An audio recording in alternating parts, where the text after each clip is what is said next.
Hello, everybody, and welcome to the ride. I'm Nick Beach, I'm Matt Hopper.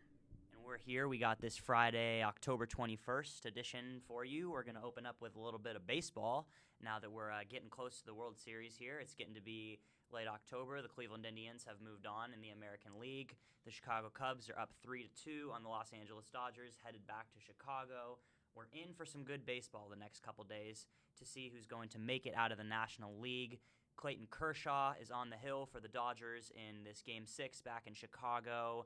What do you think about this series? How do you see it shaping out? What have you seen from it so far, Matt? Yeah, well, that there is that popular statistic going around that the Cubs haven't won a playoff series in I think close to 100 years when they were down like one to two, and so now they're up 3-2, and I think the Cubs have played well. I think this is one of those series that both teams have played so evenly matched that whoever wins, I don't think one is that much better than the other. Maybe it'll come down to a home run or a big catch or a couple good strikeouts by a pitcher. So it's hard to say. How about you, Nick? Let's put it this way. I think it's going 7.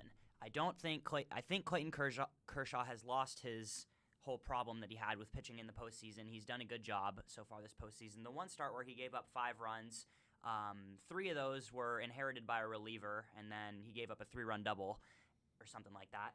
And then otherwise, Kershaw's pitched really well. He's started on short rest. He's pitched out of the bullpen. He's done a good job, and I don't think he's going to let the Dodgers get eliminated. I think this one is going 7.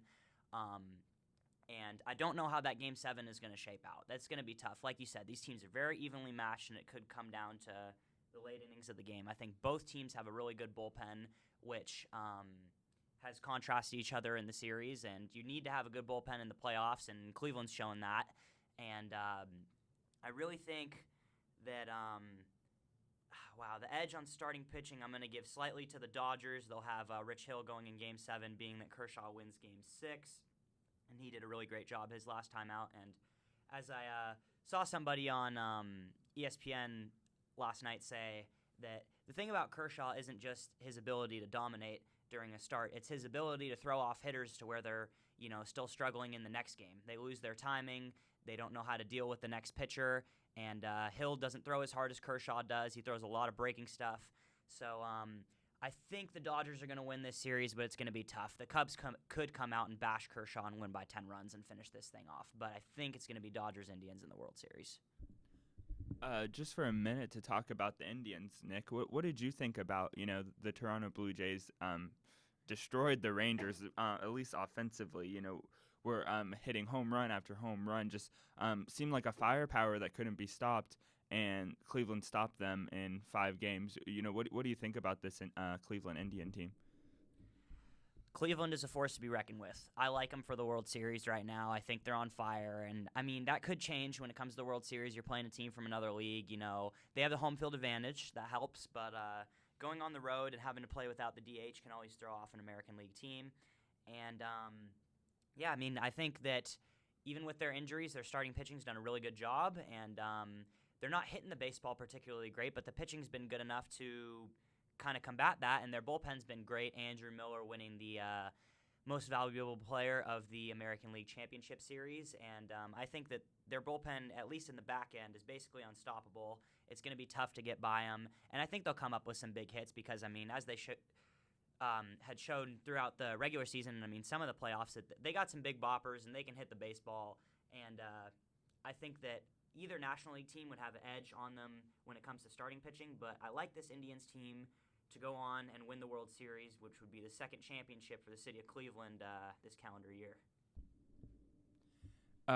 Yeah, I agree. I think I think basically I agree with everything you said. I think the Cleveland Indians have just really had a foundation on their pitching, and although their batting isn't maybe been up to par with some of their competition, I think their pitching is going to carry them. I think that bullpen, like you said, is maybe going to be what the edge they need in the World Series. I don't know. I don't know who's going to, obviously we'll predict the World Series when we actually know who their opponent will be, but they definitely have a strong chance. Yeah, I think For the NLCS, I'm going Dodgers in 7, and for the World Series, I'll go Cleveland in 6. What do you think? I'm gonna go with the Cubs in 7, and again, like I said, they're so close, so that might just be maybe a little bit personal bias. I don't know, but and I'll go with. I feel like it's hard to say maybe Cleveland in 7 for the World Series as well. Yeah, well, I'm sure we'd all love to see a 7-game World Series. No, wouldn't that be fun? So, yeah, we wrapping up a little bit of baseball there. I mean, it's a great time of year where we actually are coming up on a spot where basically all the sports are being played. We got a little bit of preseason basketball in the NBA. College hoops is coming around, but most importantly, we got the baseball playoffs. We got college football, the NFL, and we even got a little NHL right now. So there's a lot going on, including a big day of college football, which is tomorrow, highlighted by the Alabama Crimson Tide taking on the Texas A&M Aggies. This is clearly the game of the day and looks like the most likely shot for Alabama to lose a game, and I don't see that happening. I like Bama in this one, but I think A&M could at least, give it to them a little bit in the first half.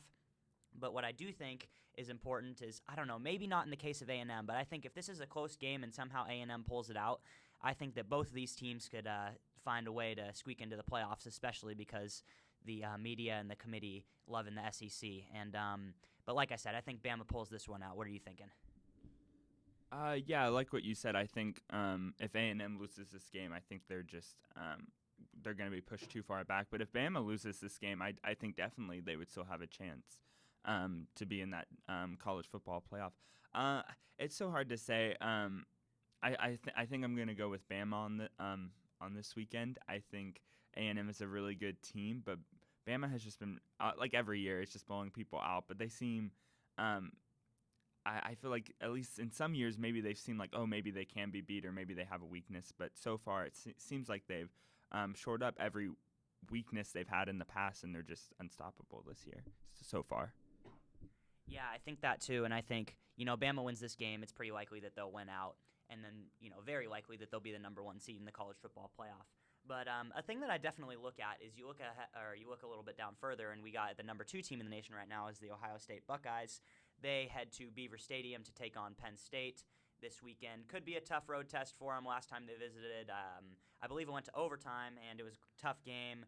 Looks like Ohio State overmatches them, but the Nittany Lions, they could give them hell in this one, and we'll see. I'm taking Ohio State, but most importantly is what I saw from this Ohio State team last weekend. They went into Wisconsin, Camp Randall, and they were down for a while, and Wisconsin's got that great defense, but they battled, and JT Barrett played a really good game, especially in the second half and overtime, and the Buckeyes found a way to win this one. This is a really tough game on the road against a good Wisconsin team, and I'm really starting to think that Ohio State is maybe close to as good as Bama. And the thing that, I've seen in the past is Urban Meyer has the Alabama Crimson Tide's number, especially 2 years ago in the college football playoff when Ohio State came in as the 4 seed and beat Bama as the 1 seed when Cardell Jones had started, 2 games so far. I think that Meyer knows how to coach against Saban, whereas most other coaches don't know how to do that, at least on the big stage. And I'm really starting to think that Ohio State could be, not necessarily an underdog or an unseen favorite. I think they could be a legitimate favorite to win it all this year. And, although Bama is a very good team, I'm starting to really like the Buckeyes. What are you thinking?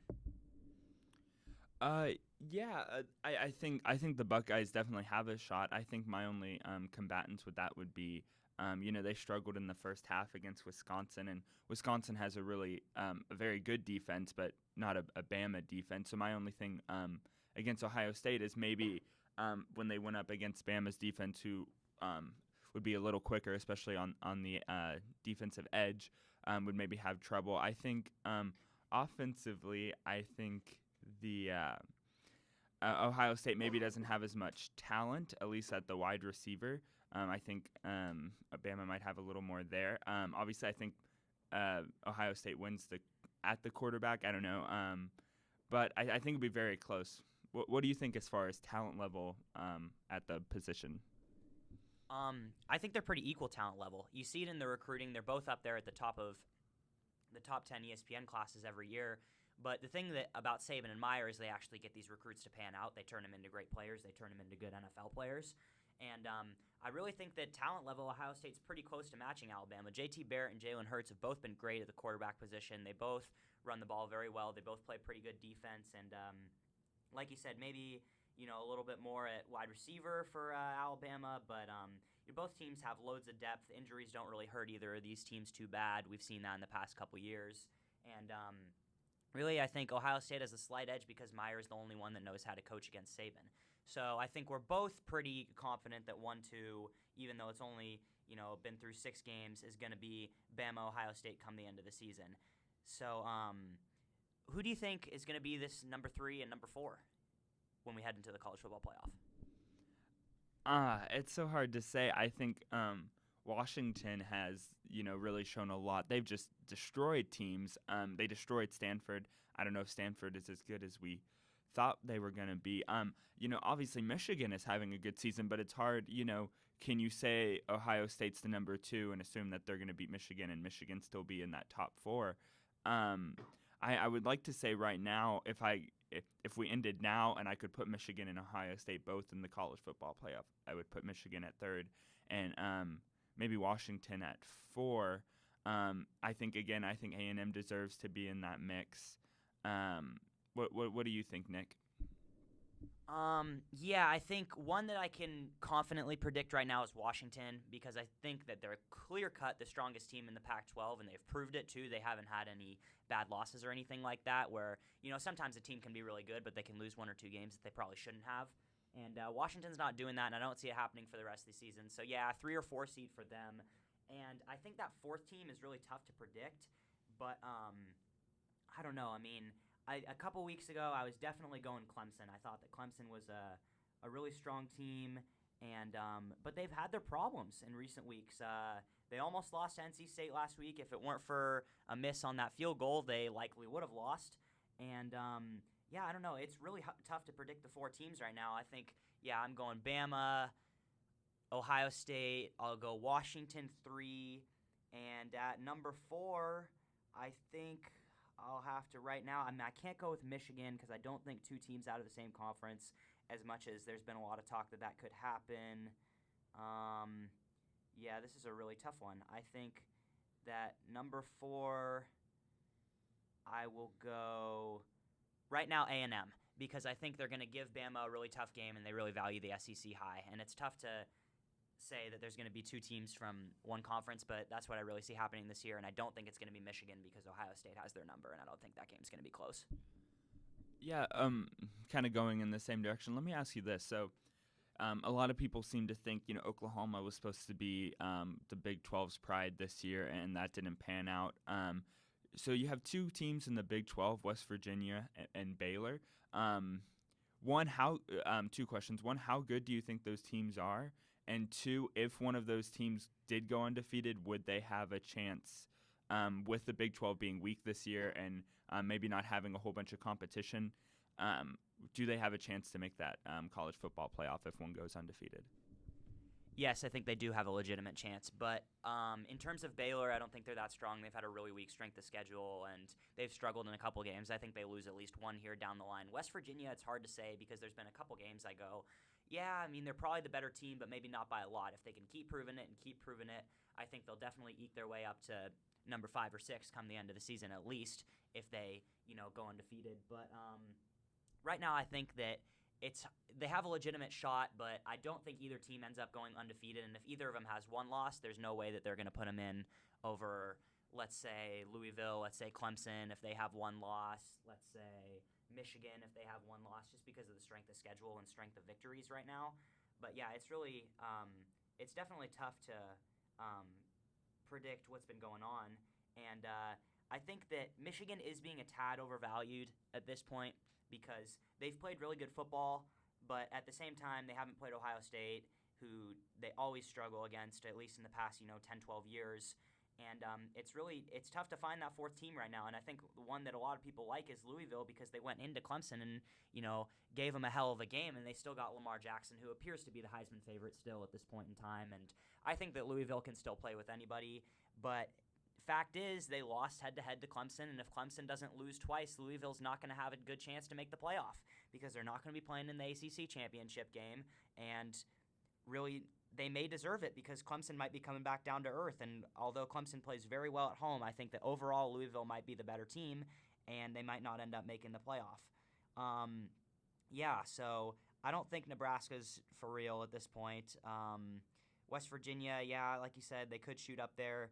But a team that I actually look at, I don't think they actually have a shot to make the playoff, but after last night's victory against BYU, the Boise State Broncos move up to 7-0, and it looks to be that although they're ranked lower than Houston right now, they appear to be in the driver's seat to be that group of 5 team that goes and plays in a New Year's Six Bowl.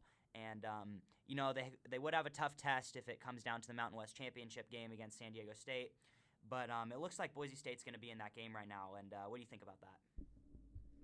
Yeah, it's hard to say. Obviously, Boise State's playing really good football right now. I would like to say for Houston, they, like you said, they are ahead, and also a game that I think could propel them to over Boise State is they have that game. I believe it's on November 17th against Louisville, and that's going to be a very tough game. So it could be kind of a if they lose, that could really kick them out of the spot. But if they win, that could, I think that would propel them ahead of Boise State and give them that New Year's Six Bowl. Yeah, and it looks like Houston's come back down to earth in the past couple weeks with, a couple of close games and obviously the loss to Navy. But I still think they're a good team and they're well coached, so they should bounce back, and maybe it'll even be a really fun game when they play Louisville. Yeah, I still go Lamar Jackson as Heisman favorite. I couldn't really tell you anybody else who's going to kick him out of that spot right now. I mean, a couple guys you look at are maybe J.T. Barrett, maybe Jake Browning in Washington, but I think Jackson's done too much with his feet and with his arm to be overtaken even at this stage of the season. I don't really see him slowing down. So who do you think for the Heisman? I think for the Heisman, Lamar Jackson as well. But a name I heard yesterday was Alabama quarterback Jalen Hurts. Just he's playing so well. He's leading the number 1 team. Do you think he has a legitimate shot to get the Heisman over Lamar Jackson? No, I do not think that, but I think he should have a legitimate shot to win it, because if you look back these past couple years, look at the great quarterback play from Alabama. Last season, Jake Coker, he came, he did it. The season before, Blake Sims got absolutely no credit for leading his team all the way to the number 1 seed in the playoff. He played fantastic. Before that, A.J. McCarron. All these quarterbacks are having phenomenal seasons for basically the best team in the country all throughout the year, and they get no attention when it comes to the Heisman Trophy. I don't know why that is. I think that the Heisman Committee has something against Alabama quarterbacks. As you see, that's not the case for Alabama players, as Derrick Henry won it last year. But I do think that Hurts should have a legitimate shot, and if he keeps it up, he's got to be sitting in there on Heisman Day. I mean, he's played great, but I still don't think he's going to do it, and I think, Jackson's too much for him to handle anyways. So, that wraps up college football a little bit. We got a big weekend ahead and some playoff implications with that Bama and A&M game. So, we move into NFL, and I think a topic that needs to be addressed, it's kind of in the media a lot after this past weekend, is, not some of the games this weekend. I mean, we'll get to that. But the big thing is we're hearing that the ratings are way down for the NFL games due to, several reasons, and people are speculating about that. But moral of the story is less people across the country are watching the NFL, and some people are legitimately upset with how the NFL is going. And you look at the Monday night numbers are down like 18%. I think the Thursday night numbers are down like close to 15 or 18%. And it's like, yeah, people are doing other things, but normally a lot of people across the country are watching pro football, and this year they don't want to do it as much. What do you most attribute this to? That's so hard to say. Obviously, I can't speak for everyone who's not watching NFL. I think maybe I think this is probably the most obvious answer, but maybe it's just college football. Obviously there's normally college football games on Thursday nights now, so that could be some sort of competition. I think maybe you have some sort of, and this hasn't been a problem in the past, but maybe, college football has been so good on Saturday that people are watching it on Saturdays and they have some sort of football hangover on Sundays and are deciding, they've had enough football for the weekend. I'm not sure. Also, I think what's what I'm having a hard time with is I want to say, oh, it's college football, oh, it's the baseball playoffs, but these are things that happen every year during football season and haven't been an issue. So I'm not really sure. I think yesterday you mentioned some people were saying the election. I don't know how much you believe in that. I don't think I believe that much.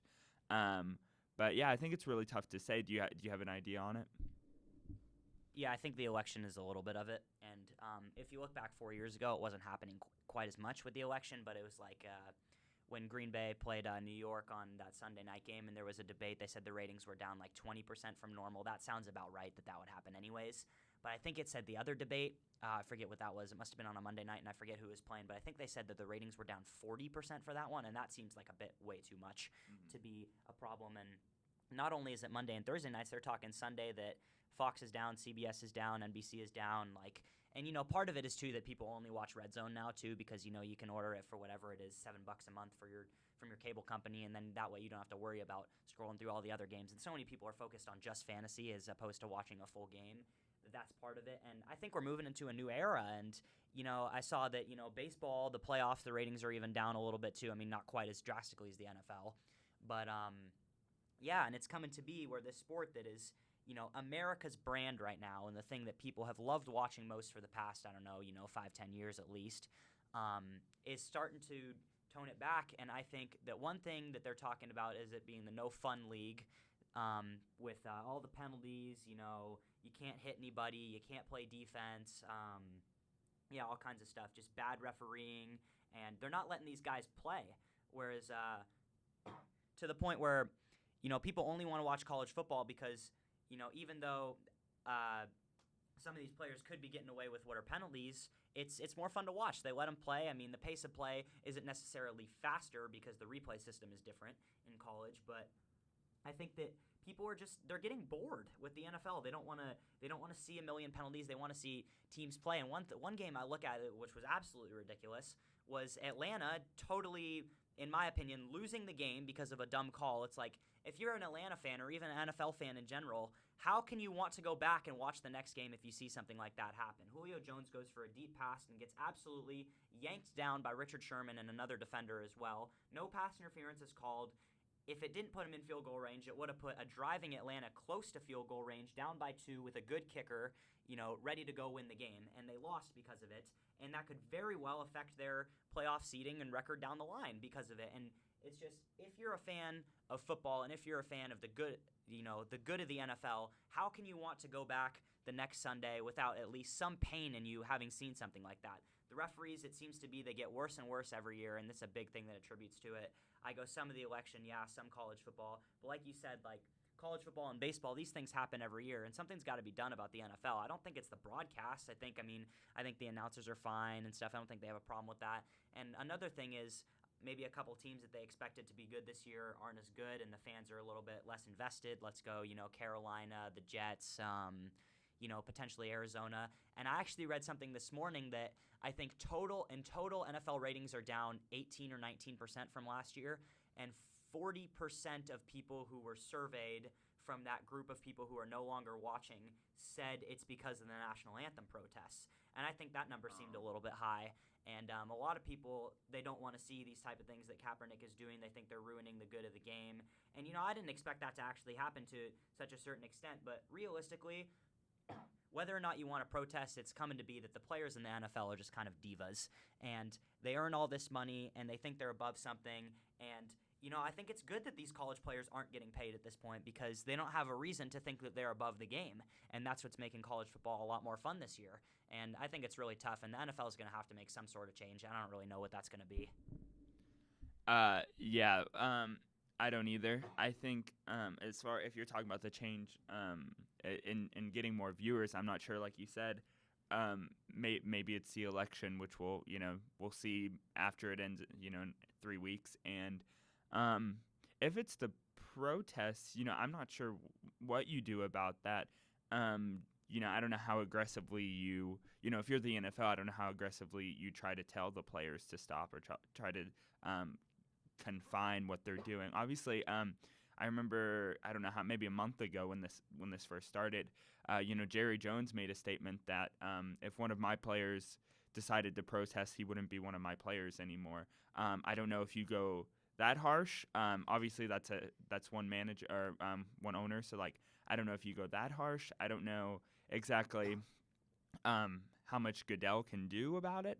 If that's not that much of an issue, but it's interesting. I hadn't thought about that until you brought that up. That it could be maybe some people finding this un-American thing and what's supposed to be the American game. Yeah, And I definitely think that one thing that's normally really exciting to people, and this is a ways away still right now because we're only in October. One thing that's really exciting to people usually is watching the NFL until season's end when the playoff implications are coming. Watching Week 16, watching Week 17 when their fantasy seasons have wrapped up and they can really focus on the football and really focus on who's going to be playing for a title.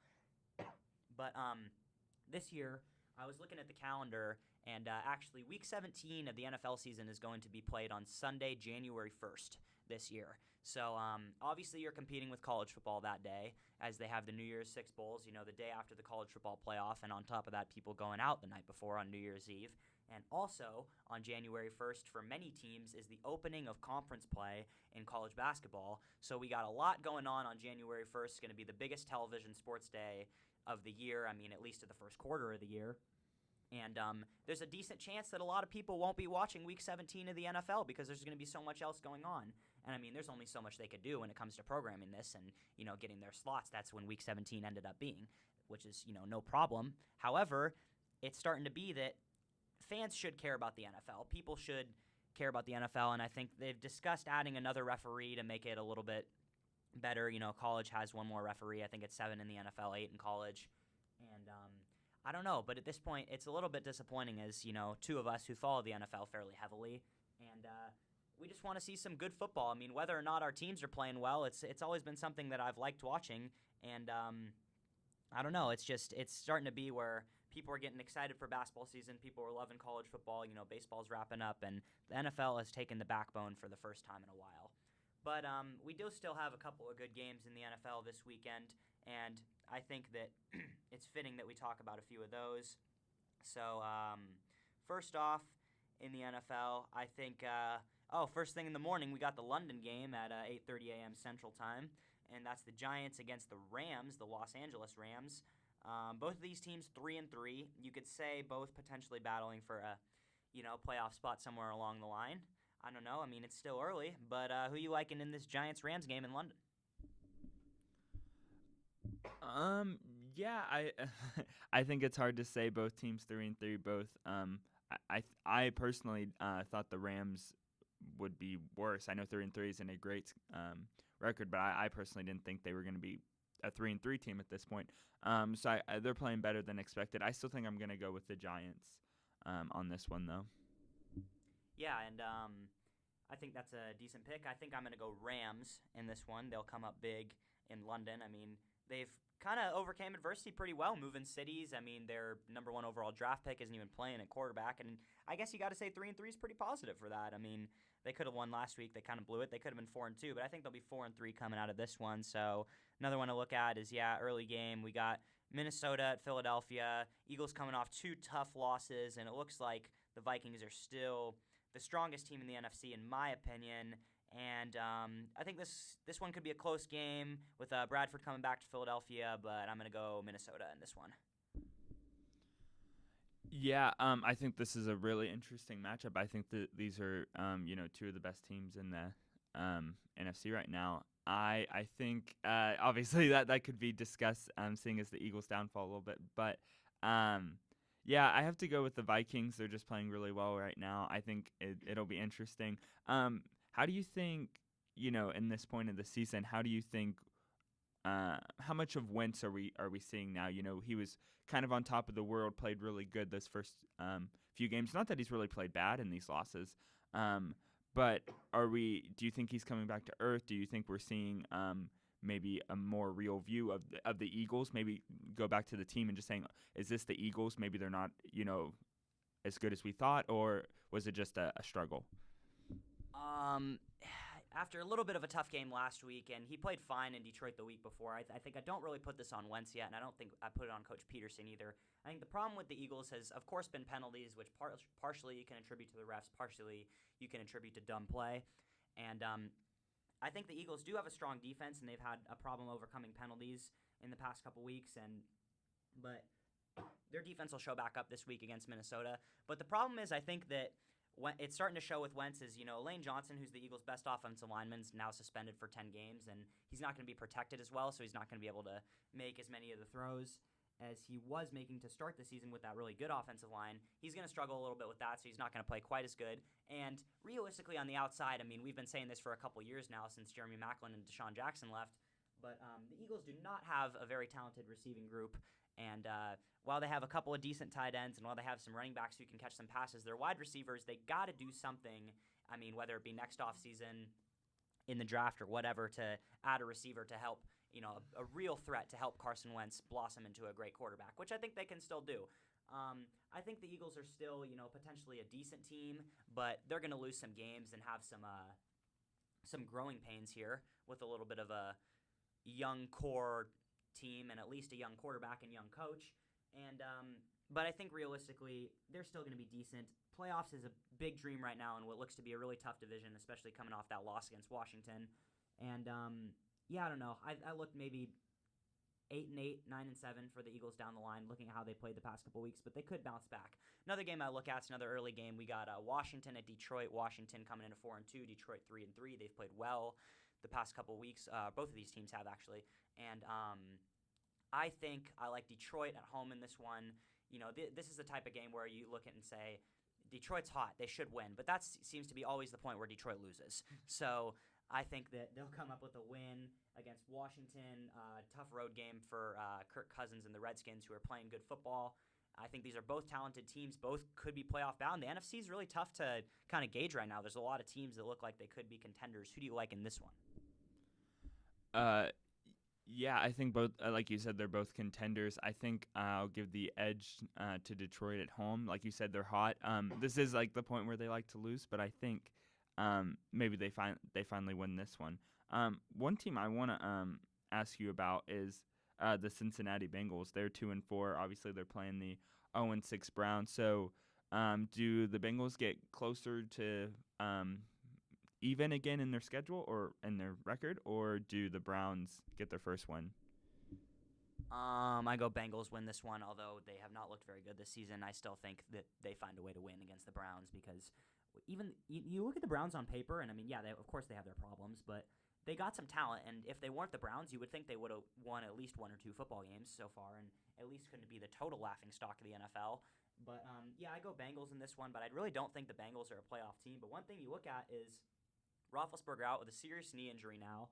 I mean, and Pittsburgh playing New England this weekend, so you figure that's going to be a loss.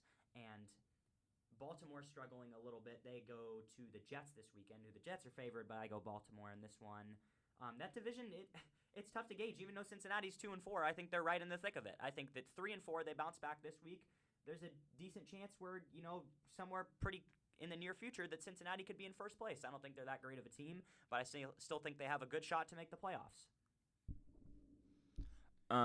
Going to another division in the AFC is the AFC West. You've got 3 teams over 500. I think the Raiders are over the Broncos, so it's 4. Raiders and Broncos are both 4-2. Chiefs are 3-2. That's really tough division right now. Who do you pick in that division, or who do you think? Maybe not pick, but who's the best team in that division right now? Wow, tough one. I think the best team in this division right now is the Kansas City Chiefs, because that's who I went with at season's beginning, and I'm sticking with them because they've stayed fairly healthy. I mean, they're getting some of their guys back defensively and offensively, and I think the Broncos have shown that they're mortal the past couple weeks, but I mean, they should bounce back, or I mean, you at least think they'll bounce back with the amount of talent they have. But I mean, I don't know if Broncos fans, there was an injury, short week for Simeon. Are they starting to think that quarterback's going to be a problem, going for the rest of the season? And it's hard to say, but I would have gone Oakland last week for sure. And then they showed that they, could lay an egg against Kansas City. And I mean, it may not seem like this, but I think Oakland's got a tough game at Jacksonville this week, who could give them quite a bit. And I still go Kansas City. Their offense has enough. Their defense has enough. I think that the Chiefs they're always a good team at being just enough to get their way to the playoffs, and I still think strongest team in this division, but it's very, very close, and I think all 3 of these teams have a legitimate shot to make the playoffs. Yeah, when you talk about the quarterback at Denver, I don't think when Simeon was out, you had Paxton Lynch, and he was very unimpressive. Obviously, a rookie.